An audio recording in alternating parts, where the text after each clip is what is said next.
Do you think we can expect a shift, we can expect a change when it comes to women being in the leadership space? I think being a woman in this profession does present a different dynamic than maybe a male colleague.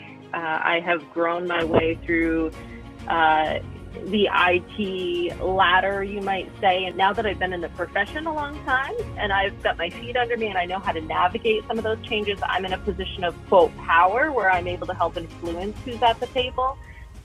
I'm hopeful, yes, and I think there's a couple of ways that I see in my world to create that change.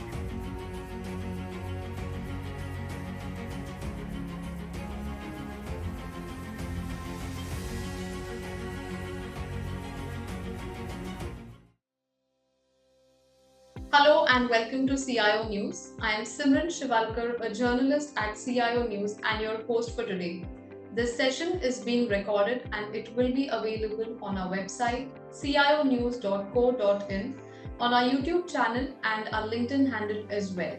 Today we are back with another episode from our exclusive series called Wonder Women in Tech, and we have with us Dr. Kellie Campbell. She's the Chief Information Officer at the Vermont State Colleges System. Kellie leads the IT Shared Services Division, collaborating closely with the Council of Presidents to ensure efficient technology solutions across the Vermont State College systems. Beyond her tech role, Kellie is a passionate advocate for women's rights, serving as a commissioner and committee co-chair on the Vermont Commission on Women. With a wealth of experience in leadership and technology, Kellie is a true champion for change.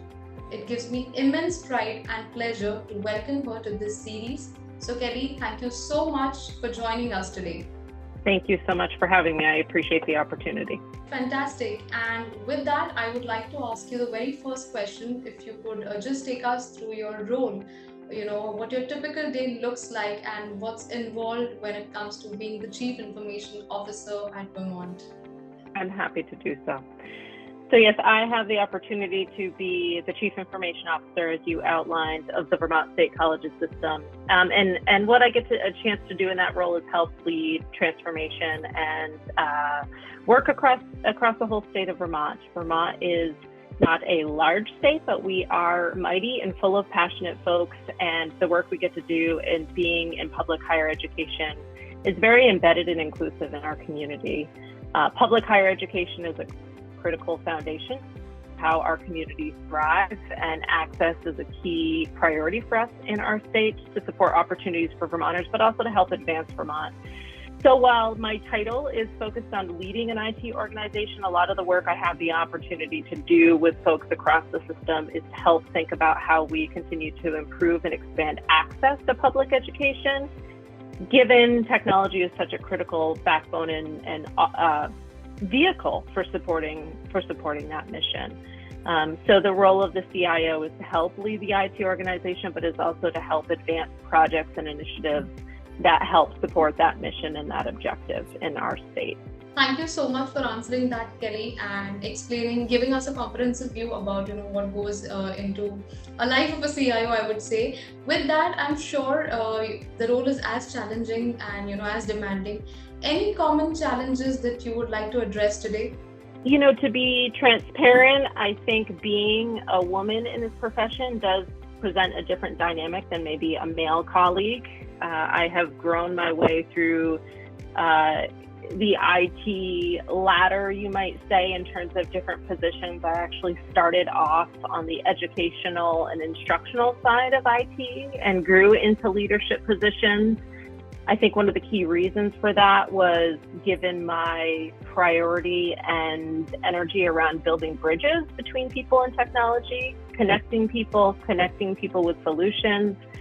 But I would be remiss if I didn't mention that, it's been a challenge growing in an IT organization as a woman prominently due to some reasons that I think are exist across many different industries. I think it tends to still be a male-dominated field when we talk about IT as a broad industry. I think you see more women leading in the education sector, yet there are still many times in my profession where I go to conferences or I sit around a table with vendors and colleagues, and still am one of the only women in the room. And I will name that in addition to being a white woman. I think in my field, I tend to also be very aware that I have a privilege as a white woman, and that there are many other women in my communities, women of color, BIPOC communities, that are not as well represented as I as a white woman. So that is something that I carry with me, and I think about that constantly, to be honest, in my profession, not only in terms of how I show up to spaces and how I overcome some challenges and barriers, but also how I think about the table that I'm sitting at and how I continue to help support more diverse representation. And so I think that's something that, now that I've been in the profession a long time and I've got my feet under me and I know how to navigate some of those changes, I'm in a position of, quote, power, where I'm able to help influence who's at the table. But I think it's important to just address that getting to the position where I am today has been a journey and has been an experience that probably was a different lived experience than maybe some of my male colleagues. Thank you so much for being so candid and giving insights from your personal experience as well. Also on the same lines, do you think we can expect a shift? We can expect a change when it comes to women being in the leadership space? I'm hopeful, yes, and I think there's a couple of ways that I see in my world to create that change. One, I think the more diverse representation we get at the table, whether that be from an higher ed IT perspective, that can be for people in positions similar to my position in terms of IT leadership. I think that also one of the key ways higher ed IT operates is through strategic partnerships with vendors. I would challenge and encourage vendors who work in the higher ed IT space to think about who shows up at the table in terms of diverse representation for them as well, because in terms of how we support and lead and problem solve for higher education, it's not just folks in my role, right? It's all the strategic partners I bring to the table. And I think the more that we can all hold ourselves accountable for supporting more diverse representation at that table, that only helps those in the generation behind us see that those opportunities exist. And it also ensures more of a supportive path to those individuals being able to be at that table. So again, that's a key way. I also, I see in our state, and I know this exists in other areas too, in other states, but we have a great program in our state, a great organization called Vermont Works for Women. And I'm lucky enough with my commissioner hat to be a partner with the Vermont Works for Women organization. And that effort, they do a lot of great work in our state, but one of the things that I really appreciate about that mission is they help bring young women to the table into non-traditional careers. So they do this great day where students can come and they get introduced to the STEM-based fields that are prominently not women, right? And they get a chance to meet other women and folks who lead in that area and who participate in those industries, and they get a preview to that. And I think we talk a lot about in education that in order to kind of help people understand the path that is ahead of them and the opportunities they have, you really have to start early on at a young age, in middle school, early high school. And my hope is that as somebody who participates in those events, the more that we can get ahead of that with young women, and young women can see other women in these kind of non-traditional, quote, non-traditional fields, the more that also starts to create change. So it really needs to be systemic change in terms of who's at the table today, but also we need to look backwards and understand some of the barriers and present opportunities for young women. And I use, women as a broad term, and all-encompassing, that women see the opportunity, and they see that because they see other folks that, quote, look like them or believe or think like them at the table. And I think that's really going to be a systemic thing. But I am hopeful. I've seen changes as I've spent my time in my career, but it's something that you have to do with real intentionality. Fantastic. And I think what I particularly find interesting is the Vermont Works for Women program. I think we all can, it's a great initiative wherein all organizations can take some inspiration. As you rightly said, if you do it with great intention, is what all it requires. So thank you once again for answering that. And also coming back to your role, Kelly, I would like to understand, because you've you constantly work on advocating for women's rights. You're also in the leadership position. How do you balance, or how do you try to find the balance between these roles? That's a great question. I think service is just a natural part of my identity, service-based work. I think if you work in education, that's something that a lot of colleagues and friends of mine that work in the field of education talk about. While we work in the profession to, make a paycheck and support our families, we also do it because there's this drawn to service, to advancing others. And I think that carries through into my role as a commissioner. I see, while I wear two very different hats in terms of my role as a CIO and my role as a commissioner and committee co-chair, when I step back and look at some of the challenges and opportunities in the state, they're so interconnected. And so when I'm doing my day-to-day job, I see so many opportunities to continue to advance and support the students, and thinking about that through a lens of diversity. And when I'm doing my commissioner work, I see so many opportunities where education can help address some of the issues we see on the commission side of things. So I lay that out because I think the way I see everything as one broad system that is interconnected in a lot of different ways to kind of co-problem solve. But, I think creating space in my personal life to do this service work, having the opportunity to advance into a CIO role, I feel a deep responsibility to understand how I got to the place where I am, and I want to be able to give back. And I think the commission is a great way to do that. We create space on the commission with an understanding that women who serve on the commission sometimes can be more deeply engaged and sometimes have to step back. And there's this understanding and respect that many of the challenges that we face as women, even in the positions we create space to let people engage as much as they can, understanding people need space to thrive in other areas of their life. But I think it's just a great community of women that support one another, and we're really thoughtfully focused on the intersection of so many issues in Vermont. And when you believe so strongly in something like that, you create and prioritize space in your life to be able to do that work. Rightly said. And thank you once again for giving the better picture. And along with that, with the rapid advancements in technology, AI being the talk of the town, how crucial do you think it is, for organizations and even individuals these days to enhance their digital literacy? Yeah, the world of technology is changing rapidly. And I think one of the things that is critical for us, I was recently at a CIO event out in California, and this was a prominent part of our discussion because we are seeing AI and emerging technology continue to change at a rapid pace. And I think technology always continues to change at a rapid pace. We talk a lot about in the world of IT that at one point for those in our communities, the concept of a light switch was true innovation. And then you can see, the life cycle of technology when, we switch from really this analog to digital. We've always had technology kind of pushing and challenging us.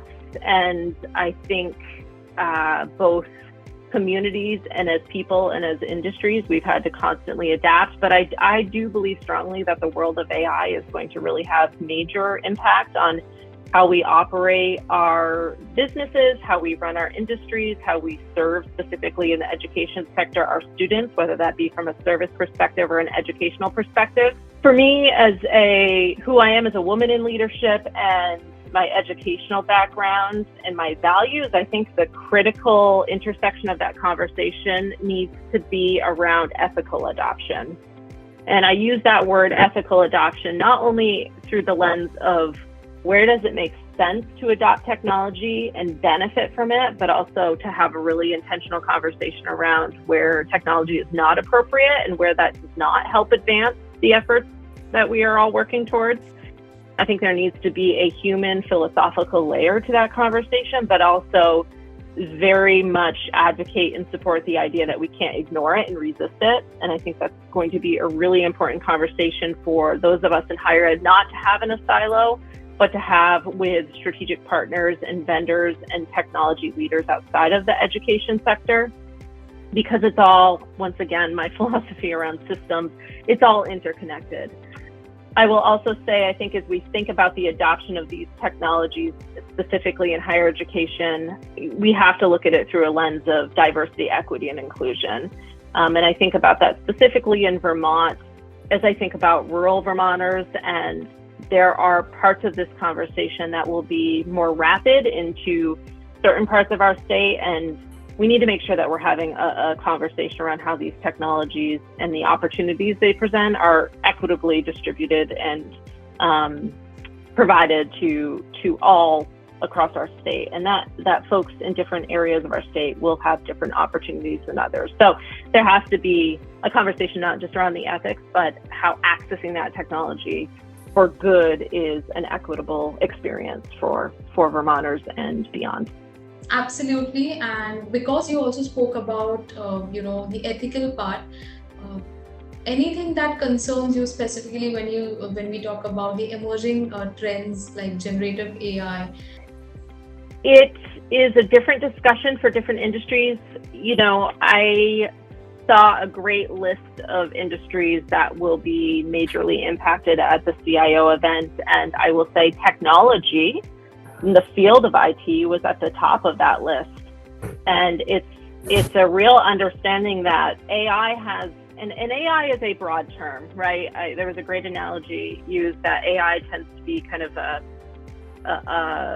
AI is like saying ice cream, and then you tend to specifically, like, there's specific parts of AI that are the flavor of the ice cream, right? And I think it's really important to understand that AI is this kind of broad, and it's not even emerging, it's existed, but it's this expanding and growing field. And for me, it's, as I think about an IT leadership in the world and industry of IT, and then within education, I think it's important that we understand we have to first and foremost educate folks in the world of IT of how and what it all means, but we also have to understand how it can advance the work that we do. And I think about this constantly in the world of education. I want my IT team and my IT leaders doing the most mission-centric work we can have them do. And I think there's a real opportunity as we think about AI adoption, whether that be in terms of service management and delivery, or it be in terms of how students engage in some of our courseware and software, how students get 24/7 support. We have an opportunity, I think, to thoughtfully adopt some of this technology, personalize it, and make it a good experience for our students, allowing some of my resources to potentially over time be refocused and reprioritized around other mission-centric work. So there's the ethical piece I think about a lot in AI, but I think it's also critical for different industry leaders to think thoughtfully about how to adopt it as a service model and how to be sure that we are advancing our work. And then the final piece of it is to be sure that as an IT leader in the education sector, my team is helping support the awareness and education to those in our communities, both our students, faculty, and staff, in terms of how it impacts their day-to-day. And I think being in education, we need to take a real educational approach to how we help support our communities in the adoption of it. Lovely. And along the same lines, any key technology initiatives or projects that you're excited about implementing at the Vermont State College systems? Any key projects to highlight, you mean, generally speaking, that we're working on? Yeah, we are. I think what's really exciting about my role in our organization is we are going through a statewide transformation right now, where we have just consolidated 3 separate institutions into one, a Vermont State University. We are just finishing our first year. That is a truly hybrid first university that we're really intentionally focused on expanding access to Vermonters in our state. And so we have campuses and sites embedded into our communities, but it's thinking about the on-ramp for how students access that education and understanding that not every student has an equal opportunity to go to a campus and live in a dorm and participate in an in-person class. So how do we unbundle and serve students in different ways? So that's been a very exciting project in our state. And, the work from an IT and a CIO perspective has been to not only think about the business environment of how we deliver those services, especially going through a consolidation effort, But that work has also been really intentional around how we deliver services to students where they are. So from admissions all the way to advancement, redesigning processes and the experience of each of our functional areas. But we've also been able to think really thoughtfully about the academic experience and how students can not only participate in person in a classroom, but how they can participate in a hybrid-based experience that meets them where they are.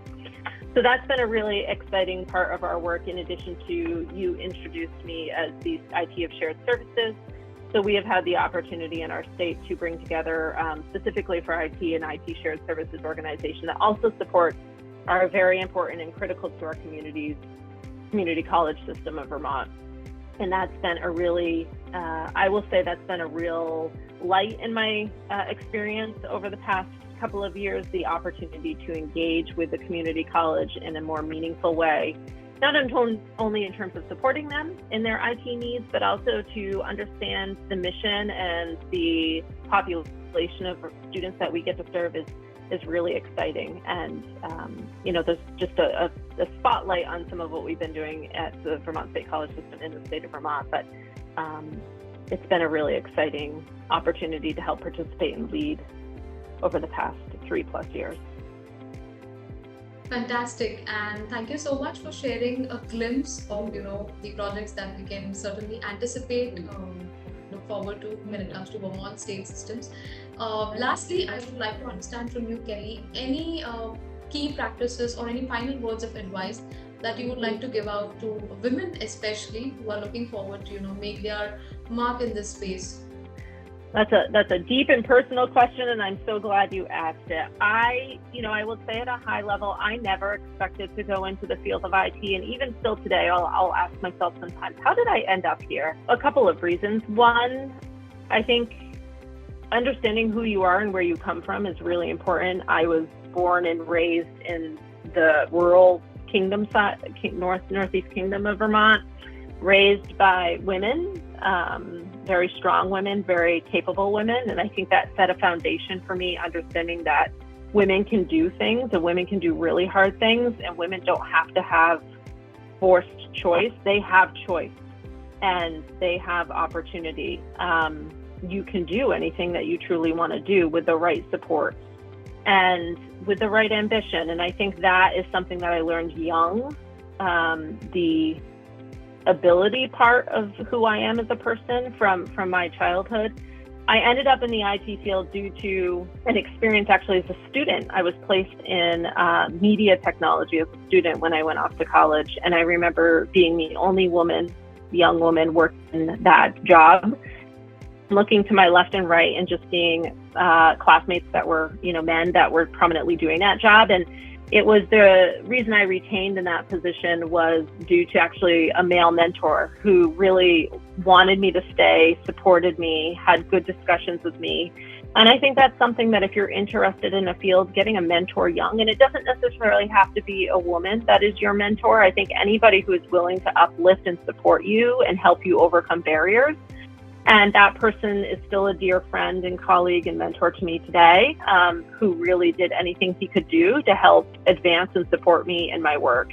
And I've had a lot of people who've helped do that. And I think it's really important if you're looking to go into, especially a non-traditional field, you understand that it won't always be an easy experience, that you will not always see people in your field that look like you. And again, I think it's important to emphasize that I feel that as a white woman. I think, women of color and women in BIPOC communities, that's even more of a barrier and challenge. And, I am very aware of the privilege I carry, or I seek to be aware of the privilege I carry. So I think that's also really important for those that are looking to advance. Like, we as communities have to wrap supports around people to get into these industries and supports, and or to get into these industries and positions. And so I've had the opportunity to be supported.